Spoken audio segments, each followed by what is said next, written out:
रासायनिक खेती जहर है, जहर है, जहर है। लहराए फसलें खेत खेत में।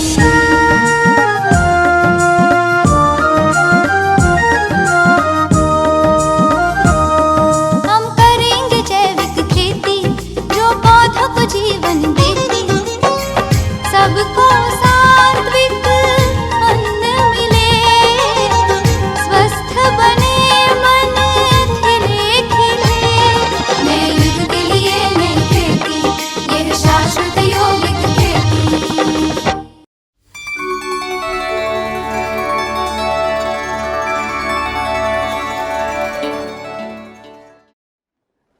नमस्कार। शाश्वत यौगिक खेती टॉक शो में आपका बहुत बहुत स्वागत है। दोस्तों, उत्तम खेती, मध्यम व्यापार, कनिष्ठ नौकरी, ये कहावत भारत देश में अब उल्टी पड़ती जा रही है। गांव से लोग शहर की तरफ भाग रहे हैं, गांव शहर में तब्दील हो रहे हैं और हमारे किसान भाई भी खेती और किसानी छोड़कर व्यापार और नौकरी की तरफ मुखर हो रहे हैं। इसका एक कारण बढ़ती महंगाई भी है और खेती का महंगा होना भी है। क्यों खेती दिन ब दिन महंगी होती जा रही है? क्यों किसान भाई खेती और किसानी छोड़ कर के व्यापार और नौकरी की तरफ बढ़ रहे हैं? आज हम इस विषय पर चर्चा करेंगे और इस विषय पर चर्चा करने के लिए आज हमारे स्टूडियो में मौजूद हैं ब्रह्मा कुमार पृथ्वीचंद माथुर भाई। आपका बहुत बहुत स्वागत है भाई जी। ओम शांति। दोस्तों, भाई जी के बारे में आपको बता दूं कि भाई जी एग्रीकल्चर ग्रेजुएट हैं, स्टेट गवर्नमेंट से as a agriculture officer retire हुए हैं। इफ़को में भी इन्होंने अपनी सेवाएं दी हैं और 8 साल जब ये अपनी नौकरी के दौरान फार्म मैनेजर रहे तो सिर्फ 4 जोड़ी बैलों के साथ ही इन्होंने खेती का अनुभव लिया। तो आइए आज हम इनके अनुभव का लाभ लेते हैं। भाई जी, आपसे पूछना चाहूँगा कि क्यों ये खेती दिन ब दिन महंगी होती जा रही है? क्यों किसान अब खेती किसानी छोड़ करके नौकरी और व्यापार के लिए सोचने लग गया है?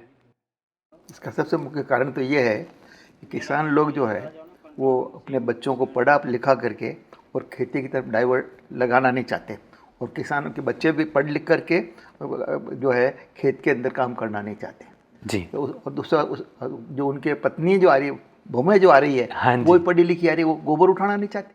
अच्छा, यानी कि वर्तमान शिक्षा पद्धति ऐसी हो गई है कि जमीन से जुड़े काम हमें नहीं करने देना चाहती। माँ बाप, लड़कियों के माँ बाप सोचते हैं कि ऐसे घर में दो जहाँ पशु नहीं हो। अरे पशु नहीं होगा तो गोबर नहीं उठाएगी, जब पशु होगा तो उसको गोबर उठाना पड़ेगा। जी, तो जी। इस वजह से खेती महंगी पड़ने लगी। पर एक कहावत है भाई जी कि कहते हैं कि कोई अगर शहर चला जाता है तो वहाँ की शहर की धूल मिट्टी में गुम हो जाता है, मगर गांव का जो आदमी है वो मिट्टी से जुड़ा रहता है। पर ये जो नया पैटर्न, जो नई पद्धति आ रही है कि बहुएं चाहती हैं कि उस घर में नहीं जाएं जहाँ पर पशु हो, और आज जो बच्चे पढ़ लिख करके ग्रेजुएट हो रहे हैं, जैसे आपने तो एग्रीकल्चर से ही ग्रेजुएशन किया और उसके बाद agriculture as an officer state government में जॉब भी किया, तो ये क्या बीमारी है? शिक्षा पद्धति हमें क्यों मिट्टी से जुड़े कार्य नहीं करने देती? ऐसा है, पढ़ाई के अंदर खेती के बारे में जानकारी देते ही नहीं है। यानी पढ़ाई में जो है ग्रेजुएट जो आर्ट्स में या साइंस में करता है उसको खेती के बारे में जानकारी देते ही नहीं है, और गाँव के किसानों को के बच्चों को गाँव की स्कूलों में खेती के बारे में थोड़ी जानकारी मिलती रहे और उनका लगाव बना रहे, और प्रैक्टिकल भी कुछ कराते रहें। खेत यानी स्कूल के साथ में छोटा मोटा फार्म हो ताकि बच्चों को प्रैक्टिकल भी कराएं। बैल की जोड़ी हो, कुआं हो, तो उससे क्या किसानों का जो पेरेंटल धंधा है वो उनके दिमाग में बराबर बैठा रहे। यानी शुरू से ही वो संस्कार दिए जाएं, उनको उस मिट्टी से जुड़े कार्य उनको छोटे छोटे गृह कार्य के रूप में दिए जाएं, तब कहीं जाकर के वो संस्कार उनमें बने रहेंगे। नहीं तो और अपने जो स्कूल में जाते हैं पैंट बुशर्ट पहनते हैं, उनको तो वो पैंट बुशर्ट पहन लिए तो धोती और चोला पहनने में शर्म आती है, तो फिर वैसे पहनाओ और वैसे फिर खाना पीना मिल जाता है, तो इस वजह से वो सारा यानी भूषा विदेशी पहनी तो कार्य देसी नहीं करना, फिर विदेशी ऑफिस वाला कार्य चाहिए। बिल्कुल। तो अब क्या है कि बच्चा थोड़ा सा ही बड़ा हुआ नहीं और वो खेत की तरफ, यानी मेरी प्रैक्टिकल बता रहा हूँ। एक दफ़े किसान, मेरे फार्म के पास में किसान परिवार था जी। बड़ा अच्छा किसान परिवार थे। वो क्या कीर जाती थी जो नदी के अंदर खरबूजे और मतीरे करते थे, तो बड़ी खेती होती थी 12 महीने के। तो एक बच्चा जो है उसने 10वीं पास कर ली, उसको मास्टरशिप टीचरशिप की नौकरी मिल गई। अच्छा, ये बात है 57 की। जी, तो नौकरी मिल गई तो ठीक है, वो उठाए साइकिल और सुबह 10 बजे निकल जाता, शाम को 5 बजे खेत की तरफ जाता नहीं। जी। एक दफ़े क्या हुआ, उसके घर के अंदर जो मजदूरों के लिए खाना ले जाना था, तो उसकी माँ ने कहा बेटा तुम स्कूल जाता है नहीं, ये खाना साइकिल पे बांध ले और तू वहाँ पर मजदूरों को दे जा। माँ मैं खेत माते जाऊँ कहीं, उसने माँ को ये, माँ ने कहा तुझे पढ़ा लिखा इसलिए पढ़ाया गया, तू खेत की तरफ देखा ही नहीं। तुझे खाना पहुंचाने में जो रहा, खेत पे काम करना तो दूर रहा, तो खाना पहुंचाने का बिल नहीं रहा, तो मैं तुझे नौकरी छोड़ा दूंगा। ऐसा ऐसा बच्चा क्या काम का? किसान का बच्चा अगर खेत की तरफ नहीं देखे तो कैसे काम चलेगा? बिल्कुल ठीक, तो यही बात हो गई है पर। जी जी जी। तो ये मैं ये समझना चाहता हूँ कि ऐसा कैसे हो गया कि नौकरी उत्तम हो गई, जबकि नौकरी को निकृष्ट बोला गया, नौकरी कनिष्ठ बोली गई, और अब नौकरी ही इतनी बड़ी हो गई कि अपने ही खेत की तरफ देखने से हमको चिढ़ होने लगी। आज आपकी निष्कर्ष बता रहा हूँ, कारण क्या है, जितने भी दिशाओं में बच्चे जा रहे हैं, झालोर जिले के स्पेशल मैं बता रहा हूँ, जितने भी चोरियों में पकड़े जा रहे हैं, ये किसानों के बच्चे पकड़े जा रहे हैं। अच्छा। अब बिजनेसमैन के यहाँ काम किया, बिजनेसमैन से फेथ गेन कर लिया, अभी गाँव का बच्चा है, वहाँ से पैसे उठा के ले आता है। अच्छा। पीछे पुलिस आती है मुंबई की और उनको ढूंढती है, कारें उठा के ले आते हैं। जितनी भी आज विदेश दिशाओं से चोरी हो रही, मोस्टली अपने किसानों के बच्चे हैं। जी जी। बनियों का बच्चा कोई चोरी नहीं करता है। जी जी जी जी जी। मैंने वो किसान को बच्चन का देखा तो नहीं, उठाया और फिर उसको संभाल नहीं सकते, उसको रखे कहाँ? सही बात। वो पकड़ने में भी जल्दी आते हैं, पकड़ में भी जल्दी आ रहे हैं। सही बात। ये प्रैक्टिकल हो रहा है, इसलिए निष्कर्ष नौकरी इसलिए करे थे भाई, तुम्हें क्या दाल रोटी घर की खाओ, आराम मस्त रहो। ये आपने बहुत अच्छा सजेशन दिया, सुझाव दिया कि इस तरह की शिक्षा पद्धति अपनाई जाए जिसमें किसानों को गांव से रिलेटेड, खेती से रिलेटेड बातें पढ़ाई भी जाएं और प्रैक्टिकल भी उनसे कुछ करवाया जाए। वरना वर्तमान में जो मैकॉले की जो शिक्षा पद्धति, अंग्रेजी शिक्षा पद्धति हमने अपनाई है, ये हमें झुककर कार्य ही नहीं करने देती। मतलब मैं समझता हूँ एक गिलास पानी पीने के लिए भी हमें दास की आवश्यकता होने लगती है। अच्छा, एक बात और पूछना चाहूँगा भाई जी, ये तो आपने बिल्कुल ठीक कहा, शिक्षा पद्धति की वजह से हम खेती से मुंह मोड़ रहे हैं, मगर खेती महंगी भी होती जा रही है। महंगी होना कारण क्या हो गया जी? जब खेती के लिए जमीन और पशु, ये एक तरह से कॉम्बिनेशन था, जहाँ पशु और खेती के, पशु के बगैर खेती नहीं और खेती के बगैर पशु नहीं। बिल्कुल। खेती नहीं है, पशुओं को चारा कहाँ से आएगा, और पशु नहीं है तो खाद कहाँ से आएगा? जी जी। तो खाद अब ये सारी कारण बता दूँ, ये क्या हो, विदेशी जब आए थे नहीं जी, तो वो पहले आए गांव में, देखा गए 2 दिन में, तो गांव पूरा सूना पड़ा था जी। कोई गांव में नहीं, जो मकान खूब सारे थे, मकान झोपड़ी ताला भी नहीं, कुंडा लगा हुआ था, बुढ़ी औरतें वहाँ बैठी थी या बुढ़े आदमी बैठते। उन्होंने कहा ये तो गाँव में, फिर यहाँ पर क्या होगा? तो वहाँ जाके वो अपने ऑफिसर से कहा कि साहब यहाँ तो ये ऐसा कैसा हो सकता है, मकान तो इतने बने और वहाँ आदमी नहीं, तो फिर कौन रहता है वहाँ पर? तो फिर वो शाम के टाइम गए, तो शाम के टाइम बैलों की जोड़ियाँ आ रही है और गायें आ रही है और औरतें गीत गाती आ रही है, किसान हल लेके आ रहे हैं, और रात को पूरा गांव चमन हो गया और हर घर के अंदर देसी गाय का घी का दीपक जल रहा है। उससे गाय का वातावरण इतना शुद्ध हो गया, कोई रोग कीटाणु कुछ नहीं। तो उन्होंने फिर कहा अरे यहाँ तो आबादी तो खूब जोरता है। फिर कहा अच्छा, फिर कहा क्या करते हैं? तो फिर उन्होंने देखा सुबह जो है 4 बजे से भी इनके घर में जाग हो जाती है जी। तो 4 गोते क्या करते हैं, वो एक तो गट्टी की आवाज़ आती है, घर घर घर गट्टी करते हैं, पिसा हुआ तो खाते हैं, और फिर पिलौने की आवाज़ आती है, पिलौना भी करते हैं। और औरतें, कुछ औरतें जो होती है वो क्यों आदमियों के उठने के पहले जाके स्नान कर लेती है। हाँ बिल्कुल, क्यों गुसलखाने तो थे नहीं, चुपचाप गए और नहा के आगे सब स्नान कर पवित्र होकर के और काम करते थे। और फिर वो गाय दूने जाती है, गाय दूध के दूध आ जाता है, दूध गर्म करके, और जब तक आदमी उठ जाते हैं उनको नाश्ता पानी कराया और आदमी अपने बैल लेकर और हल लेकर खेत में चले जाते हैं। औरतें पीछे से खाना बना करके खाना लेके और गीत गाती गाती खेत पे चली जाती है, और पूरा गाँव खाली दिन में पूरा। तो इसका मतलब ये बैल गाय जो है ये रोग का घर है। अच्छा जी, क्योंकि गाय अगर नहीं होगी तो बैल नहीं होंगे। हाँ जी, बैल नहीं होंगे तो खेती कहाँ से करेंगे जी। तो उनका हाँ यार इस गाय का कुछ इलाज करो। तो कैसे इलाज करें? तो उन्होंने क्या किया, गाय का अगर कर देते हैं दूध के बिगड़ कमजोर हो जाएंगे, बीमार पड़ जाएंगे, दूध भी जरूरी है। तो उनका ऐसा करो, उन्होंने कहीं विदेशों से भैंसें पाली, भैंसें मंगवाई, भैंसें मंगवा करके अपने बंगलों में दी, और वहाँ जहाँ पर किसान काम करते थे उनके नौकर, उन्होंने दूध दुआ, भैंस का दूध बड़ा गाढ़ा होता है, मक्खन भी खूब निकलता है। उन्होंने गाँव में भी वो भैंसा का प्रचार हुआ। अब गायों का क्या किया, उन्होंने मुंह मांगे पैसे देकर के वो गाय खरीद ली।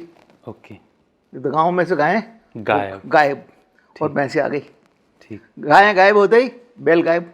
जी बिल्कुल, बैल गायब होते ही अब क्या, उनको क्या फायदा मिल गया?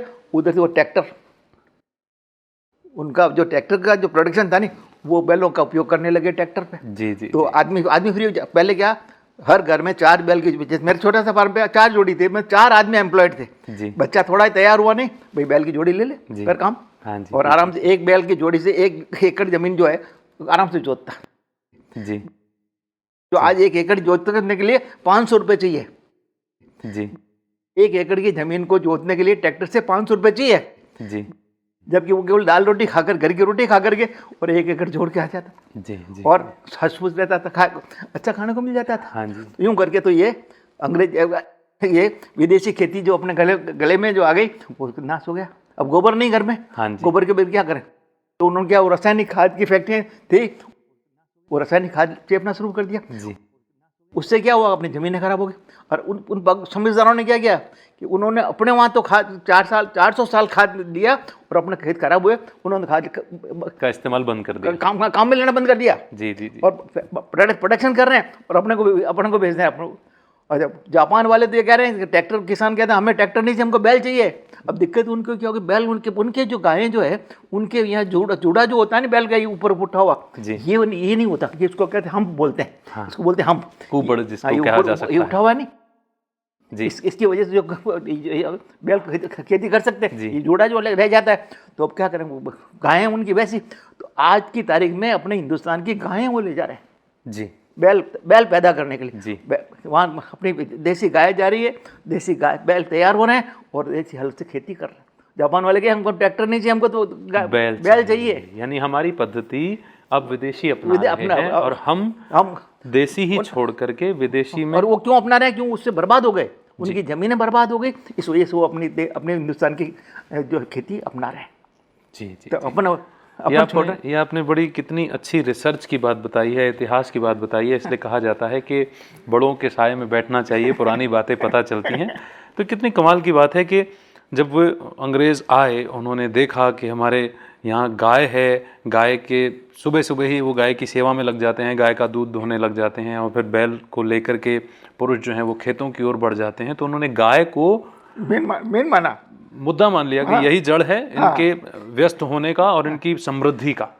और उन्होंने किस तरह से चालाकी से जो है गाय का ही खात्मा कर दिया। गाय घरों से चली गई, खेतों से चली गई, गोबर चला गया, दूध चला गया, संपूर्ण आहार चला गाय का दूध की बगैर आप शक्ति नहीं रही। अब भैंस का दूध स्वाद नहीं लगता, बच्चे पीते नहीं, कमजोर हो गए। स्मेल दूसरा क्या, आती है। बेचने लगे। पहले गाय दूध बेचना और पूत बेचना, मतलब बच्चे को बेचना। अगर आपके बच्चे को बेचते हो तो दूध बेचो, बच्चे के बराबर उसको माना था।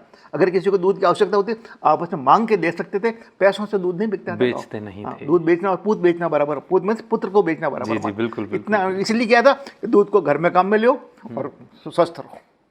ये भी कितनी कमाल की बात बताई आपने। और ये शायद वो दौर था जब हर घर में गाय होती ही नहीं, हर घर में भी होती थी, नहीं तो गरीबों की गाय नहीं होती तो वो क्या करते, बिल्कुल की छाछ जो होती थी वो फ्री बांटते थे गांव में। जी जी बिल्कुल। तो जैसे आपके घर में गाय नहीं है तो आप क्या करोगे, इसके हांडी लेके आ जाते भाई जी साथ, वो खुश होकर देते थे। और फिर वो क्या करते बच्चे, कुछ उनको आर्थिक नहीं है मदद का, कुछ चारा खेत साफ कर जाती है तो कुछ मदद करने गाय के अंदर उनको मदद कर जाती थी। वो छाछ से जो छाछ के अंदर जो है दूध से भी ज़्यादा ताकत है। अच्छा मट्ठा जो है उसमें दूध से भी ज़्यादा ताकत है। जी जी जी। दूध को पचाना तो भारी पड़ता है, छाछ को पचाना भारी नहीं पड़ता। न्यूट्रिशन सारे उसमें। यानी एक गाय के चले जाने से कितना कुछ हो गया। और क्या यही वजह है जो खेती दिन प्रतिदिन महंगी होती जा रही है? क्योंकि गाय के जाने से हमने विदेशी तकनीक अपना ली, जैसा आपने बताया कि कारण क्या हुआ, उन्होंने देखा जब बैलों की खेती कर रहे तो हर घर में 4-5 आदमी खेत में लग जाते हैं। हाँ जी। जब ट्रैक्टर से खेती करें 1 आदमी चाहिएगा। हाँ जी। 3 आदमी जो फ्री हो जाएंगे वो क्या करेंगे, वो हमारे वो इंडस्ट्रीज में गाँव शहर में आएंगे।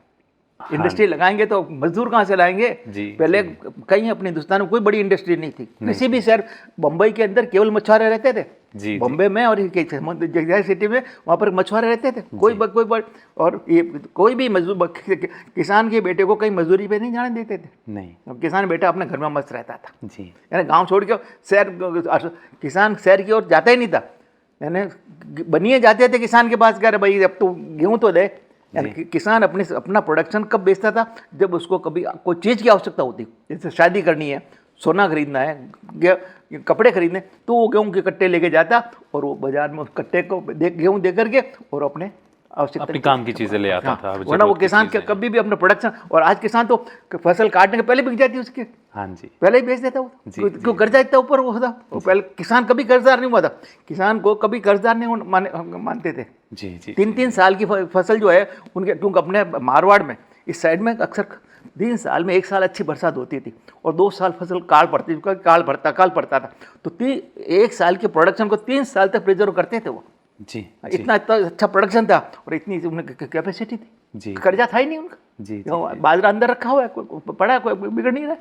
तो आपने जो बताया उस हिसाब से हम समझ सकते हैं कि गाय के चले जाने से हमको ट्रैक्टर का इस्तेमाल करना पड़ा, 3 आदमी बेकार हो गए घर के, उनको नौकरी के लिए जाना पड़ा। इसके अलावा जैसे हमको, क्योंकि गाय चली गई तो गोबर नहीं है तो देसी खाद नहीं है, देसी खाद नहीं है तो हमको रासायनिक खाद खरीदनी पड़ेगी, रासायनिक खाद खरीदनी पड़ेगी तो फिर कीटनाशक भी रासायनिक ही खरीदना पड़ेगा, क्योंकि देसी नहीं बना फिर सकते। क्या हो गया कि फिर अंग्रेज तो बड़े होशियार थे नहीं, तो उन्होंने बीज जो है, बीज भी वहाँ से भेजा, बाहर से बीज वो क्या करते थे, 2 तरह के बीज को मिला करके एक बीज बनाते थे, जिसको बोलते हैं हाइब्रिड, मतलब जो अपन संकर कहते हैं। संकर को अपना बुरा मानते हैं, अरे ये तो संकर मतलब इसमें अवगुण इसमें ज़्यादा है। संकर में क्या होता है, गुण होता है 1 साल के लिए, जी, जैसे आप में जो गुण है नहीं, ठीक है, घंटे भर में तो आपका गुण अवगुण ज़्यादा हो जाते हैं। तो संकर बीज आता है तो 1 साल तो थोड़ा सा प्रोडक्शन देता है, अगले साल वो कहते हैं, खुद ही कहते हैं कि अगले साल इस बीज ने काबिल नहीं है। जी, जी, क्योंकि दोनों के गुण हैं तो दोनों गुण मिलकर के खराब हो जाए। तो क्या पहले किसान बीज संभाल करके रखता था? हाँ, उसके पहले खुद के क्या बीज होता था, किसान के हर गांव के अंदर किसानों का अलग अलग ज़मीनें होती थी। हाँ कोई ज़मीन किसी काबिल होती है, एक सी तो होती नहीं, तो देखते भाई आपका खेत तो गेहूँ के लिए अच्छा है, तो क्या करते, गेहूं की जो फसल होती थी तो आप सब खुद देखते भाई कि मेरा बीज तो, मेरा गेहूं जो है अपने बीज के लिए रख लो। किसानों को भाई को तो भाई मानते थे, किसान को एक दूसरे भाई मानते थे, भाई मेरा बीज तो आधी फसल तो खा लेंगे और आधी फसल बीज के लिए रखेंगे, और किसान भाई आते वो अपना गेहूं दे जाते और बीज उनसे ले जाते। ठीक। और बाड़ी सिस्टम भी था, अगर मान लो कि 1 क्विंटल बीज देगा तो वो 1.25 क्विंटल उसको रिटर्न कर देता प्रोडक्शन पे। अच्छा, तो उसको कहते हैं बाड़ी सिस्टम। गैस का कोई ट्रांजेक्शन नहीं था, 1 क्विंटल बीज चाहिए, चले जा भाई 1 बोरी ले जा, फसल आवे तेरे, हम मुझे 1.25 क्विंटल दे देना। तो कैश का ट्रांजैक्शन नहीं था, तो मारा मारी भी नहीं थी। कोई मारा मारी नहीं, गैस था ही नहीं। जी बिल्कुल। तो इसलिए वो बड़ा अच्छा सेटिंग था। तो जैसे आपके यहाँ गेहूँ अच्छा होता है तो पूरे गाँव में जो है फसल, गेहूँ के बीज के लिए आपका खेत मशहूर। जी, बाजरा मेरे खेत में अच्छा होता है, बाजरे मैं रख लेता। मूंग किसी का, जिसके जो अच्छी फसल होती है, गांव वाले सब पता था किससे क्या होता है, वो अपने बीज के लिए रख लेते थे, गांव की भलाई के लिए। मेरा और वो उसको मिल भी, रिटर्न भी मिलता था। जी, भाईचारा और अपनेपन से का सारा कारोबार हो जाता था। और सवाया मिल जाता, जी, तो उससे भी फर्क पड़ता। जी, एक सवाल और पूछना चाहूँगा रिद्धि चंद जी आपसे मैं, कि एक किसान भाई है जिसने गेहूं की खेती की, उसने कर्जा लेकर के खेती की, मगर उल्टा ही और कर्ज में डूब गया क्योंकि उतनी फसल नहीं हुई और बर्बाद हो गई। ये कर्ज का मर्ज भी बढ़ता चला जा रहा है, खेती महंगी होती चली जा रही, क्योंकि हर चीज़ महंगी खरीदी थी। इस जाल से कैसे निकल सकता है एक किसान? इस जाल से निकलने के लिए सबसे अच्छा तरीका है कि पहले तो भैंसा तो भले रखें, भले मना नहीं है, गाय जरूर पाले। गाय को अपने कहते हैं आपके माँ कितनी, अब मेरे एक, आपकी कितनी माँ है, आपका मेरे एक है, वास्तव में आपकी माँ है 3। जी, एक तो जिसने जन्म दिया, जी, दूसरी गौ माता जो आपको माँ ने तो 6 महीने दूध पिलाया, और गाय माता आपको जिंदगी भर दूध पिलाएगी। जी, सही, ठीक है। और तीसरी है धरती माता। तो अपन ने एक माँ को तो याद करते हैं, 2 माँ को भी भूल गए, बहुत बुरे तरीके से भूल गए। गाय को निकाल दिया घर से, और इस धरती को जहर दे रहे हैं। जी, धरती को क्या दे रहे हैं, जहर दे रहे हैं, को मर जा, और मर गई। पंजाब आप बर्बाद क्यों हुआ? सबसे पहले जो फर्टिलाइजर आया था, पंजाब वाले तो बड़े मुझे, उन्होंने मैक्सिमम फर्टिलाइजर काम में लिया। आज पंजाब की जमीन ये हो गई है कि रो रहे हैं किसान बैठ कर। सारे पंजाबी जो है अपने इधर राजस्थान में और उधर दूसरे स्टेट में जाकर के खेती कर रहे हैं। जी, जी, जी, अब उनके दिमाग में आया, अब उसको जमीन को वापस सुधारना बड़ा भारी पड़ रहा है। जी, बिल्कुल। इसलिए अभी से कह रहा हूँ किसान भाइयों को चाहिए कि गाय पाले, और गाय पालेगा तो बच्चे से स्वस्थ रहेंगे, और देसी हल से खेती करेगा तो घर के बच्चे आपने दिशा और में नहीं भेजने पड़ेंगे, वहाँ चोरी चपाटे के चक्कर में नहीं फंसेंगे। तो हाँ, उल्टे सुल्टे धंधे नहीं करेंगे। ऐसे कई रोग आ गए, एसिड रोग, एड्स रोग क्या है, वो गाँव वहीं से तो आ रहा है। जी बिल्कुल। उससे परिवार बर्बाद हो गए। एड्स रोग, गाँव के बच्चे गए किसी चक्कर में फंस गए, और एड्स रोग पूरा परिवार बर्बाद हो। बिल्कुल। यानी बच्चे को संभालना बहुत भारी पड़ता है। बच्चे का लाल 18 कहते हैं, अब गधा 25 ही बोलते हैं हमारे यहाँ मारवाड़ में। 18 साल से लेकर के 25 साल की उम्र जो होती है, उसको गधे के बराबर अकल होती है। गधे में कोई अकल नहीं होती। हाँ जी। वैसी अकल उसमें, इसलिए उसको 25 साल तक बच्चे को बड़ा कंट्रोल करना पड़ता है। ये कहाँ जा रहा है, क्या खा रहा है, किसके साथ बैठ रहा है, क्या सारी 25 साल बाद में जब उसको अकल आ जाए, अब तुम समझदार हो गए, अब तुम तेरी मर्जी है। जैसा गधा 25 का बहुत बड़ा इंपॉर्टेंस था। गधा 25 ही। गधा 25 ठीक है।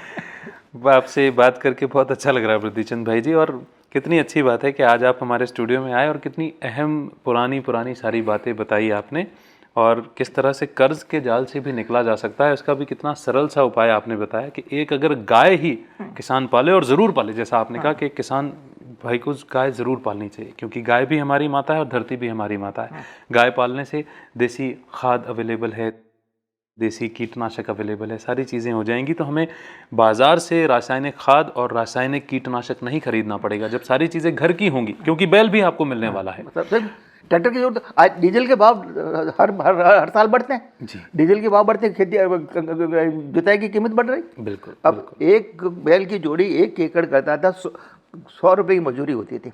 हाँ जी। तो घर की रोटी खा ली, 100 रुपये मजदूरी मिली, बच्चे को क्या चाहते हो, 3000 रुपये मिल गए उसको। हाँ जी। यानी आप ईमानदारी से पहुंची जाए तो और वो घर की खेती आराम से कर ली। बिल्कुल हैं? बिल्कुल। जमीन नहीं खराब हुई, बच्चे का स्वास्थ्य नहीं बिगड़ा, और अपना काम हो गया। जी और आज उस 1 एकड़ को करने के लिए 500 रुपये देने पड़ते हैं। जी। 1 एकड़ जुताई करने के ट्रैक्टर वाला क्या लेता है, 500 रुपये लेते हैं। जबकि घर का बच्चा कर लेता था आराम से। और उसी चक्कर में क्या हो गया कि ज़मीनें की ज़्यादा जुताई नहीं कर पाते।